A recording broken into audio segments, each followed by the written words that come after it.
नमस्कार मंडळी. ह्याच्या आधीचा व्हिडिओमध्ये तुम्ही पाहिलाच असाल की मसाला आलूमध्ये मी मसाल्यामध्ये काय काय टाकून मसाला तयार केला तो.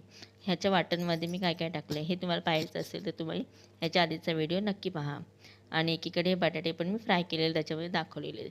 तर हे दोन्ही मी झाल्यानंतर त्याच कढईमध्ये थोडं तेल काढून उरलेल्या त्यामध्ये मी हे जे वाटण आपण केलेलं ते वाटण त्यात टाकून दिलं.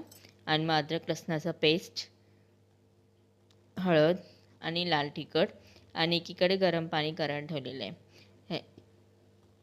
आणि हे व्यवस्थित मिक्स करून आणि मिक्सरचं भांडं पण धुवून ते पाणी मी त्या मसाल्यामध्ये ॲड केलेलं आहे.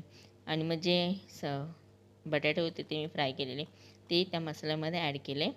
आणि मग आवडीनुसार मीठ टाकून ते व्यवस्थित मिक्स करून घेतलं. आणि जे गरम पाणी मी ठेवलेलं ते गरम पाणी मी त्याच्यामध्ये ॲड केलं.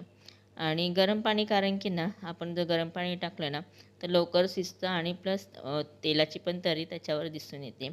त्याच्यामुळे मी ते टाकलेलं आहे. आणि मग धण्याचं पूड आणि कस्तुरी मेथी आणि कोथिंबीर टाकून माझी भाजी मी मसाला आलू तयार केलेला आहे.